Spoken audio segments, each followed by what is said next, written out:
is the Rosetta Stone. It was the key to understanding Egyptian hieroglyphics, and it is one of the most precious and valuable treasures of the British Museum. For over 2 centuries, the Rosetta Stone has been hailed as the key that unlocked the secrets of ancient Egypt. Historians were convinced it had nothing left to reveal. So we have this very interesting interaction between these languages. We think that the text probably originally is a Greek text because to honor the pharaoh as a god. When advanced AI probed its surface in ways no human eye ever could, the results shook scholars worldwide. What emerged wasn't a minor correction. It was something far more disturbing. Suddenly, the stone told a story no one was ready for. Where we will paste the text of the inscription and we will hide that word with question marks.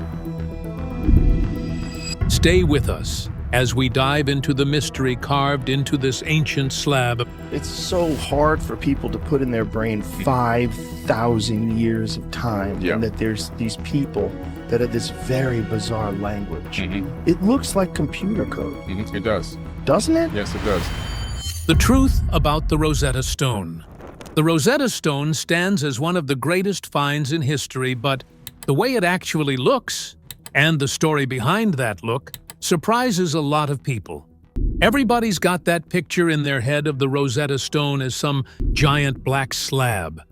Here's the thing, though. It's not black. People only thought that for more than 100 years, because back in the 1800s, museum staff rubbed white chalk into the letters so visitors could read them more easily, then coated the rest of the surface with carnauba wax to protect it from all the touching. The mix of chalk and wax made the stone look jet black, and that image stuck. But in 1999, the British Museum finally cleaned it up properly. Once the layers of chalk and wax came off, the real face showed through. The stone is actually dark gray with tiny sparkles across it. And up near the top left corner, there's a faint pink streak. That cleaning also confirmed what geologists had been saying for years. It's not basalt at all. It's granodiorite. Granodiorite is basically a tougher cousin of granite, full of flecks and speckles. Once the stone was clean, geologists could get a better look and figure out where it came from.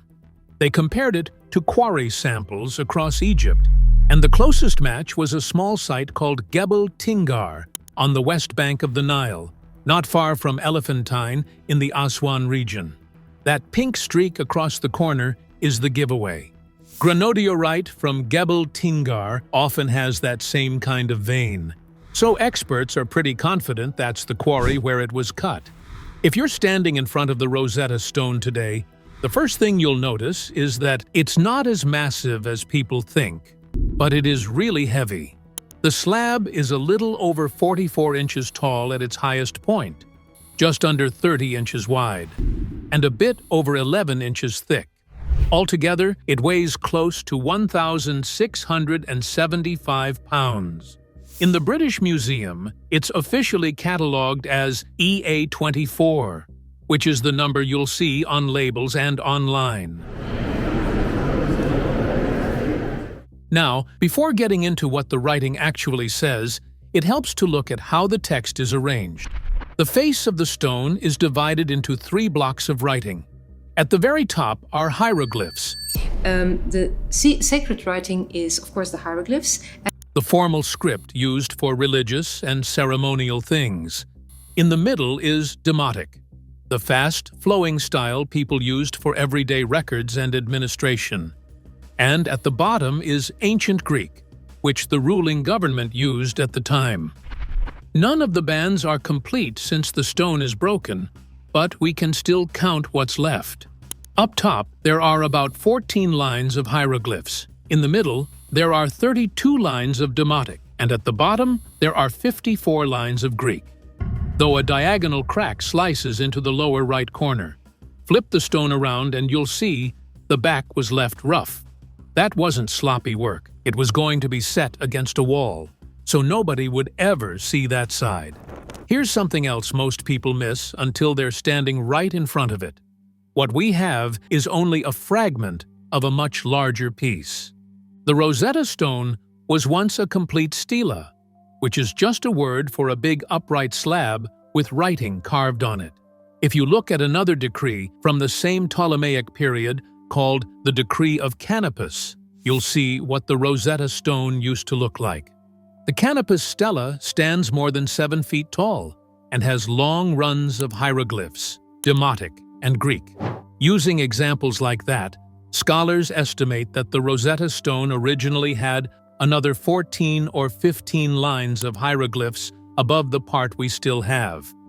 That extra section would have raised the total height by about a foot. The missing top almost certainly showed the usual temple scene with the king standing before the gods and a winged sun disk above. That's not random guesswork. Dozens of other stelae from the same period all follow that same pattern. The way the surface was carved also tells us how it was meant to be read. The front was polished smooth, and the letters were only lightly cut into the stone. They weren't carved deep. That's why lighting makes such a big difference. When light shines across the surface from the side, those shallow cuts stand out clearly. Today, you don't even have to visit London to see this effect. The British Museum put a full 3-dimensional model online that you can spin, zoom, and shine light on from any angle. Even the museum's own digital team admitted that capturing the shallow cuts was tough through the display glass. But with the 3D model, you can slide the light around until the letters pop out sharp. For now, the important thing is this: 3 scripts, same message, carved into one face of the stone. That setup mattered a lot, and you'll find out why soon. Here's why the rock type matters so much. Knowing that it's granodiorite instead of basalt changes everything. Basalt and granodiorite age differently and react differently to protective coatings. If conservators thought they were dealing with basalt, they might have chosen the wrong cleaning methods. Getting the stone type right also ties the Rosetta Stone into Egypt's long tradition of carving hard stone for temples and decrees. That tradition goes back dynasty after dynasty. It also explains why the letters were cut so lightly. You don't dig deep into stone this tough if you want crisp, clean letters that catch the light and last for centuries. Now that we know what the stone is made of, where it came from, how big it is, and how the writing is arranged, the real question is, what does the message actually say? And why was it carved at that exact moment in Egypt's history? But first off, we've all heard the name Rosetta Stone, but what exactly is it? The Rosetta Stone is a stela that was probably set up in a temple. The message, hidden on the Rosetta Stone. If you were living in Egypt around 2,000 years ago, things weren't exactly calm. A boy had just been crowned king, the borders were under threat from foreign powers, and the south of the country was openly rebelling. In moments like that, the people who could really steady things weren't the soldiers or generals. They were the priests. They're the ones people really listened to. So, the priests came together, they agreed on a plan. And they carved that plan in stone, so no one could miss it. That stone is what we now call the Rosetta Stone. What we're looking at is a decree from the year 196 BC. It was issued in Memphis by a national council of priests who wanted to honor the young ruler Ptolemy V after his coronation. We know the date because the text records time using both the Egyptian and Macedonian calendars. Scholars line that up with March 27, 196 BC. Another date pops up in the Greek and hieroglyphic texts that marks the anniversary of the king's coronation, November 27, 197 BC. And in the Demotic version, both events are recorded in March. That can look messy, but the key takeaway is simple. This is a decree from 196 BC, written to help stabilize a kingdom that was falling apart. So why priests instead of the king himself? Because in those years, priests had the real power. If the clergy in Memphis publicly supported you, you weren't just a ruler, you were a legitimate ruler. That was the whole point.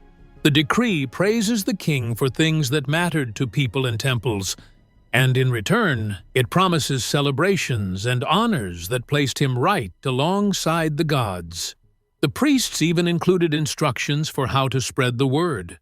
Every temple across Egypt had to put up a copy of the decree, carved in 3 scripts so no audience would be left out. Hieroglyphs for the sacred world, Demotic for local everyday use, and Greek for official government business. This wasn't one lonely slab. The order was to make multiple copies and set them up everywhere. That's why other examples of the same decree have been found later at places like Philae and Aswan, sometimes tweaked to reflect local events. To really get why this mattered, you have to look at the turmoil around it. Ptolemy V came to the throne as a child, after both of his parents died suddenly. Ancient accounts suggest that their deaths and the scramble for control that followed were tied to the family of his father's mistress, Agathoclea.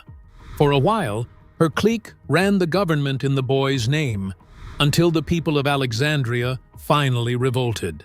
A general named Tlepolemus stepped in, but he was replaced a few years later by another minister, Aristomenes of Elysia. The revolving door at the palace did nothing to calm the country. At the same time, a huge rebellion broke out in Upper Egypt, first led by Horwenifer and then by Ankhwenifer. These weren't quick uprisings.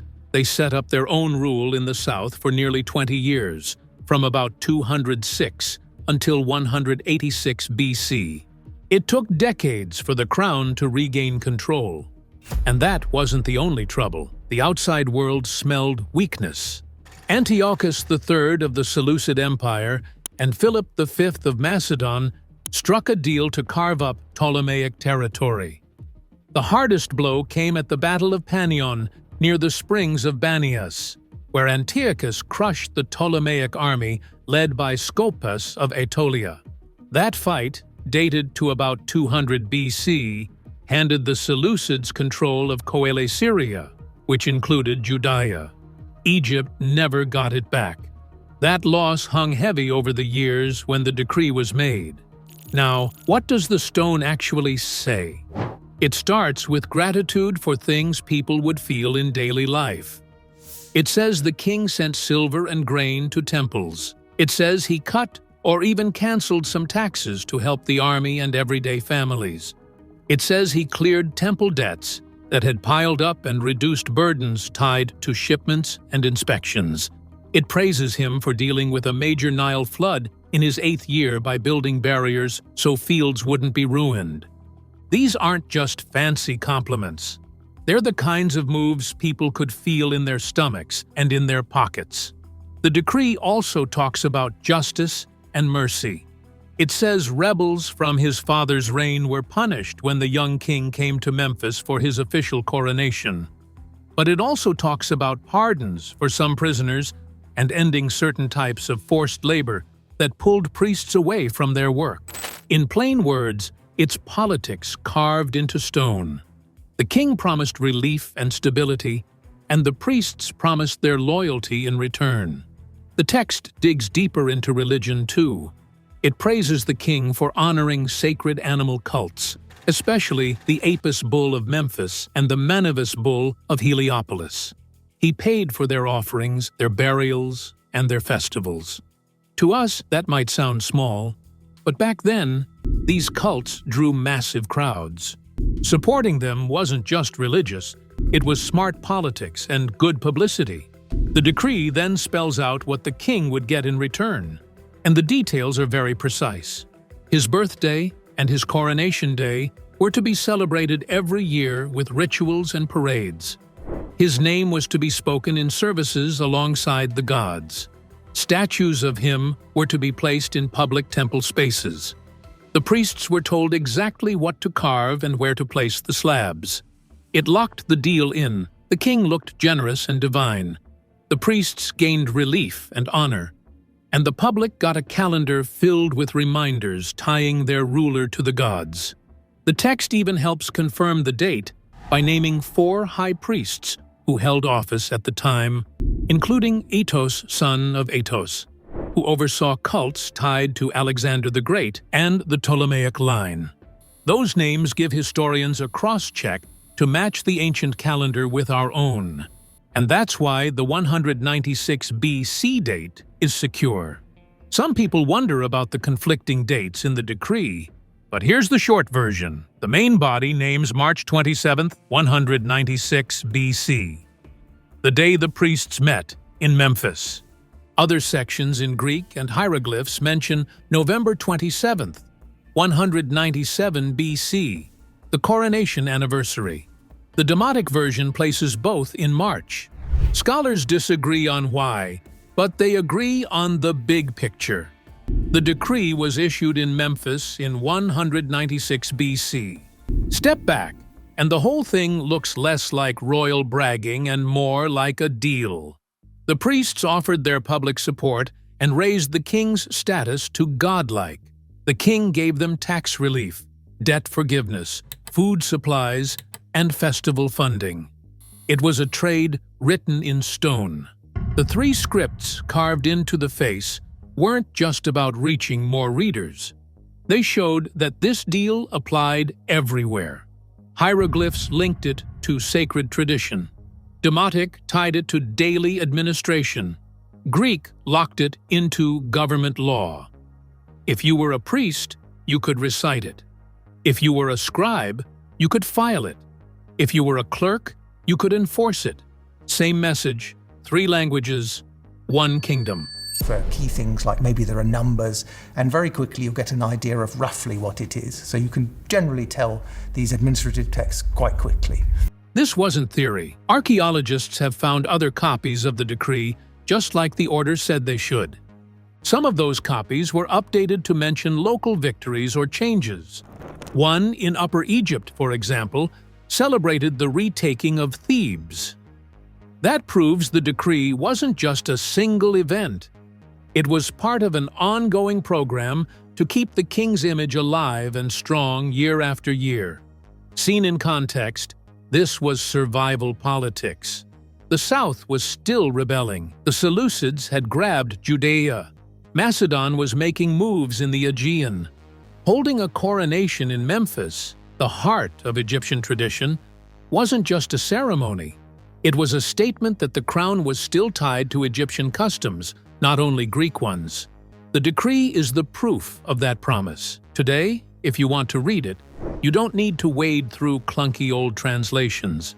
Modern Egyptologists have published clean versions that show the hieroglyphic, Demotic, and Greek side by side, pointing out where they line up or where they differ. Scholars like John Quirk, Andrews, and R.S. Simpson have given the clearest views, but that leaves a big question. If these decrees were meant to stand in Egyptian temples, how did this one broken slab end up far from Memphis, under glass in London? The answer doesn't start with priests. It starts with soldiers, and that's where the next part of the story begins.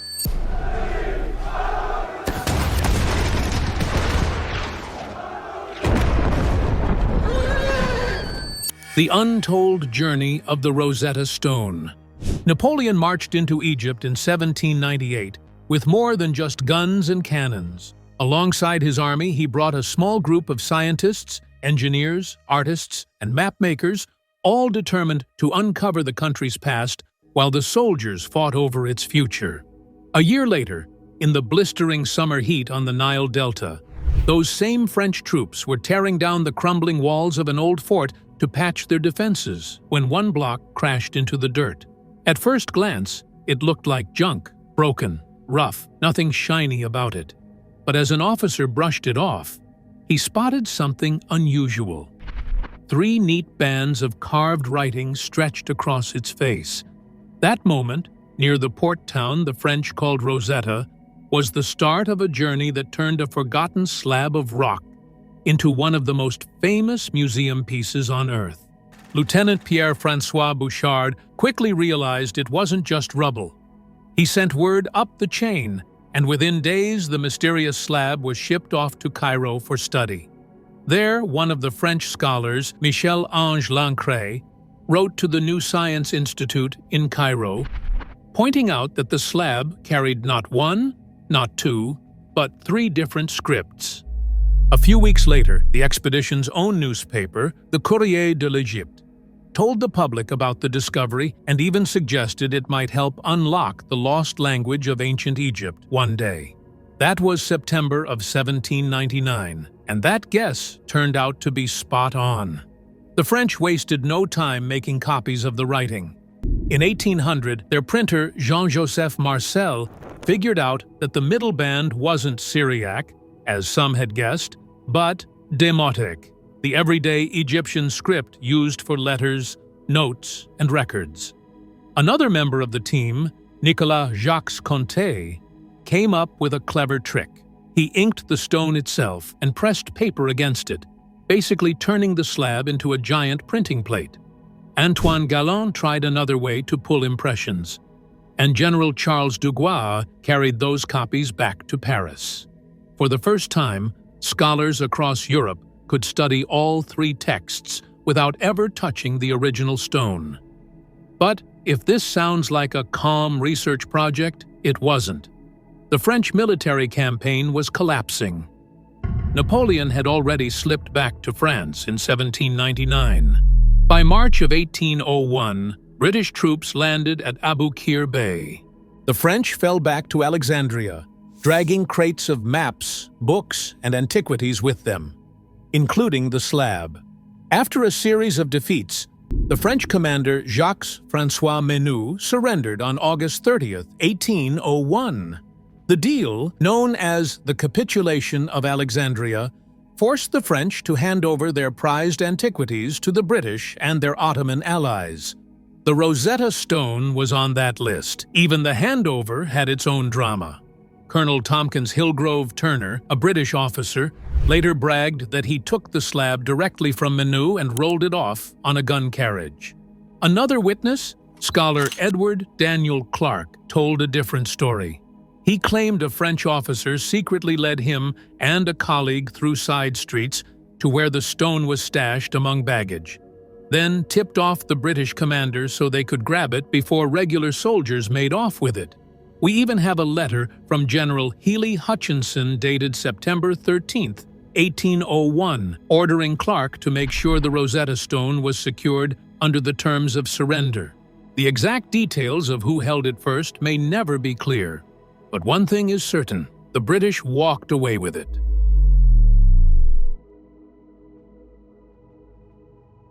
HMS Egyptienne.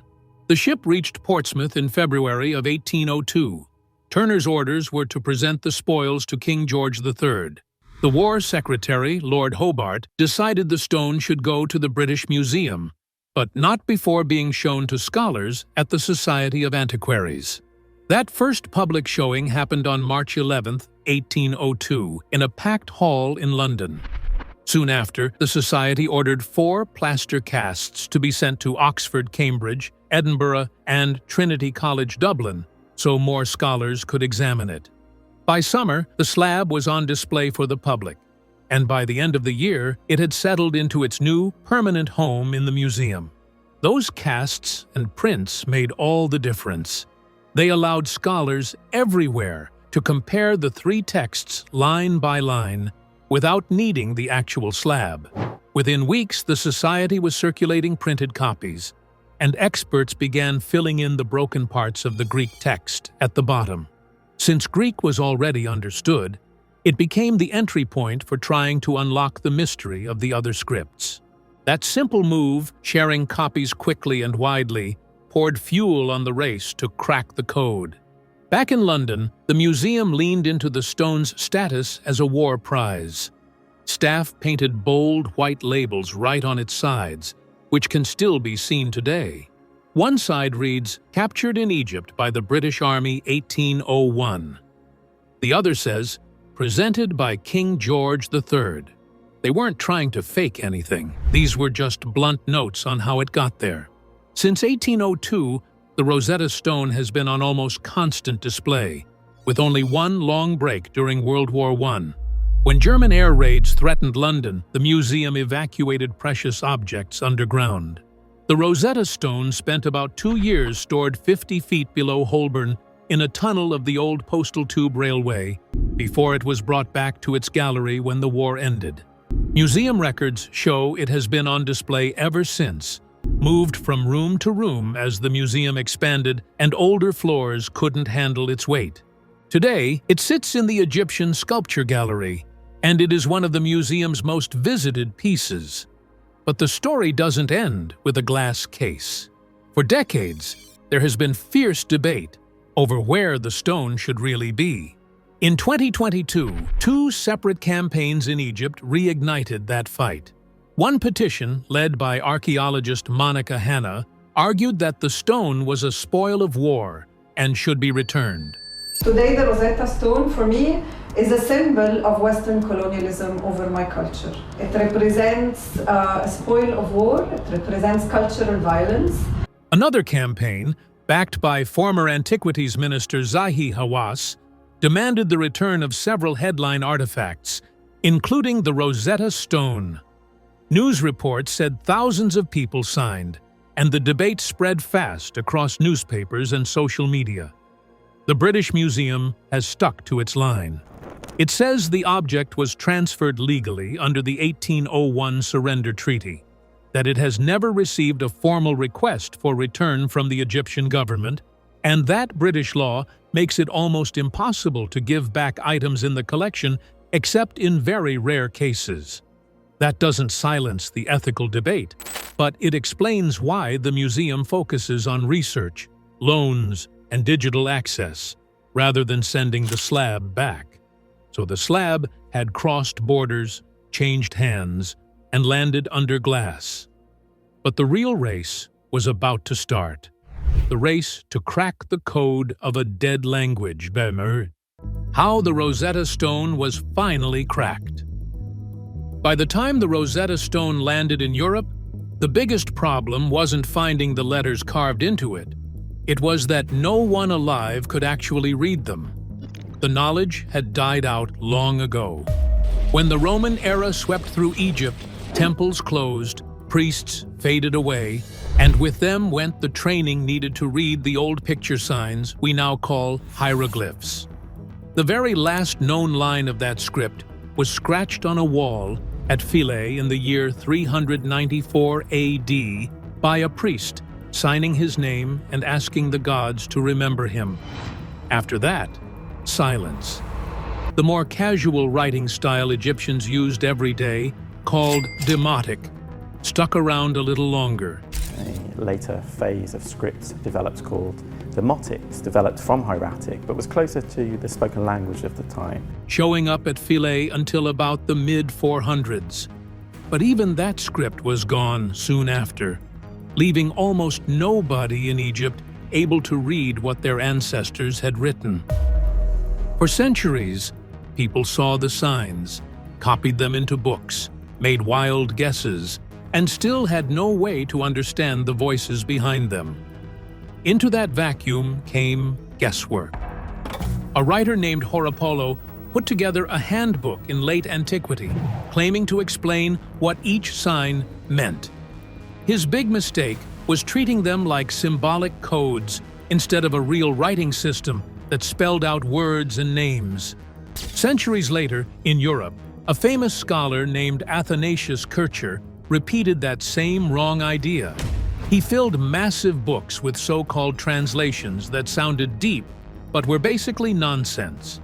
All of this kept interest alive, but it pointed people in the wrong direction for hundreds of years. The first real crack didn't come from bold guesses. It came from the part of the Rosetta Stone that people already knew how to read, the Greek text at the bottom. If all 3 bands said the same thing, then the Greek could be the cheat sheet. Around 1801 and 1802, a brilliant linguist named Antoine-Isaac Sylvestre de Sacy in Paris, along with his Swedish student Johann David Åkerblad, began poking at the middle line, the demotic. They tried a simple but smart trick. Look for proper names that should also show up in the Greek, like Ptolemy or Alexandria. Then match the signs to the letters.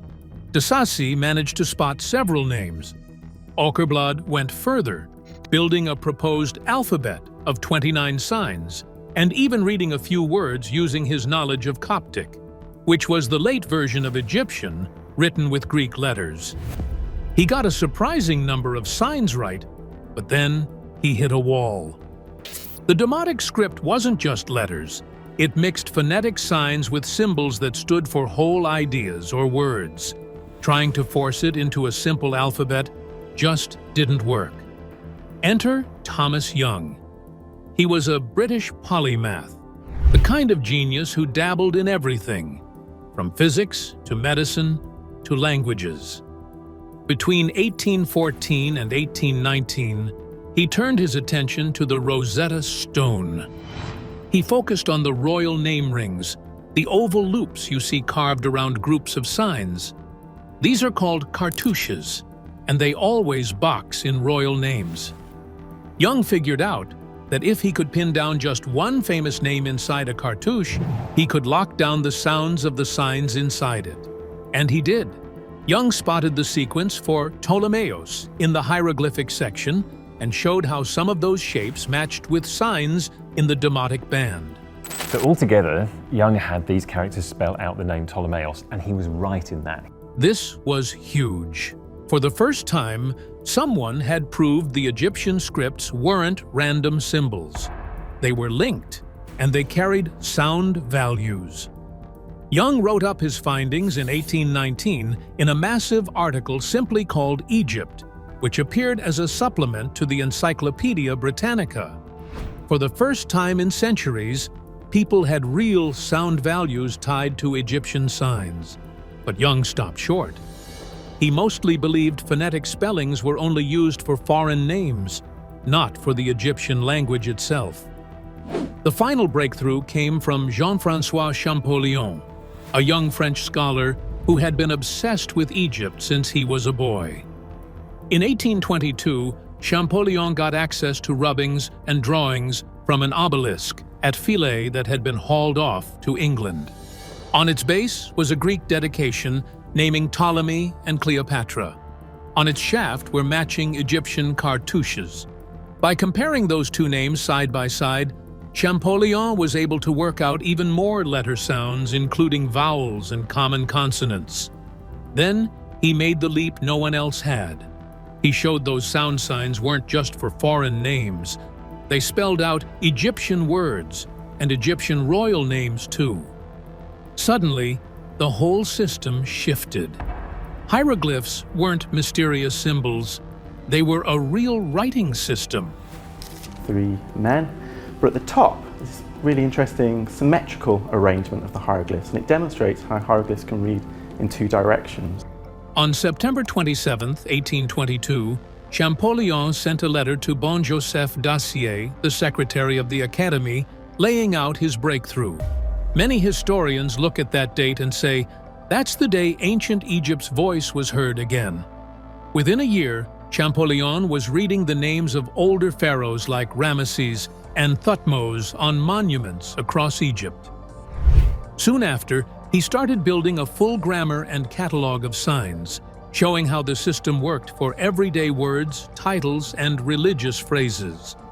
His grammar was published in 1836 after his death, but the foundation was already solid by the mid-1820s. Once Champollion cracked the door open, others ran through it. The Greek section of the Rosetta Stone was translated literally into French by Antoine-Jean Letronne, so scholars could compare it directly with the Egyptian lines. After Champollion's death in 1832, some unfinished drafts turned up in the papers of a former assistant who had tried to pass them off as his own. Letronne used them to finish a full commentary and translation in 1841. In the 1850s, German scholars Heinrich Brugsch and Max Ulemann produced updated translations of the Egyptian texts. By 1858, 3 students at the University of Pennsylvania published the first full English translation, which got a lot of attention at the time. Once the code was cracked, Egyptology as a field exploded. The real magic of the breakthrough came from two big realizations. First, hieroglyphs could act as sounds. That's why proper names like Ptolemy and Cleopatra were so powerful. They were like built-in cheat codes. Second, the writing system was flexible. A single word could be written with sound signs and then tagged with a classifier, which was a picture at the end that told you what kind of thing the word was, like a god, a town, or a person. That mix of sounds and classifiers was what had fooled people for so long into thinking the script was purely symbolic. But once you saw the mix clearly, the whole thing made sense. Fast forward to today, and new tools keep adding detail. One set of tools helps us see the surface better. Reflectance transformation. Imaging, or RTI for short, takes dozens of photos of the same surface with light shining from different angles. On a computer screen, you can move the light around and watch faint carvings suddenly stand out. This method has been a game changer for shallow inscriptions like those on the Rosetta Stone. Another set of tools goes beyond what our eyes can see. Multispectral imaging uses ultraviolet and infrared light to make faded inks or pigments visible again. It's been used to pull extra lines from biblical-era pottery in Israel and to sharpen faded Egyptian texts written in the quick cursive style called hieratic. It doesn't invent new words, it just makes the real ones visible again. And then there's the buzzword of our time: artificial intelligence. In 2017, a group backed by a major video game company launched the Hieroglyphs Initiative. Their goal wasn't to magically translate hieroglyphs, it was to make the tedious job of tracing signs faster. They trained models to spot and cut out signs from photos so experts could focus on the actual reading. In 2020, Google Arts and Culture teamed up with universities to launch Fabricius, a set of online tools that help sort signs, teach basics, and build datasets. It even has a workbench mode for real scholarly projects. None of these tools spit out instant translations, but they save time and make the work cleaner. Artificial intelligence can sort images, spot patterns, and pull out signs from cluttered backgrounds. But it can't figure out by itself that a bird at the end of a word signals the name of a god, or that two signs side by side might combine into one sound. Those are language rules that require human knowledge. The software improves when it's trained on huge, carefully checked data sets. That's why these projects always involve Egyptologists and museums with massive photo archives. And that's what makes the story of the Rosetta Stone so powerful. It wasn't one single aha moment. It wasn't a machine spitting out the answer. It was a relay race across generations. De Sacy and Auquerblad spotted names. Young cracked a cartouche. Champollion proved the script worked for the Egyptian language itself. Translators spread it line by line until the entire decree on the stone was understood.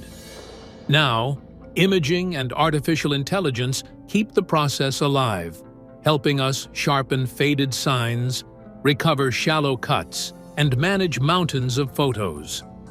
The voices carved into the stone more than 2,000 years ago still speak, because every generation since has found a new way to listen. Thanks for watching. Now, check out the videos popping up on screen for more unbelievable stories.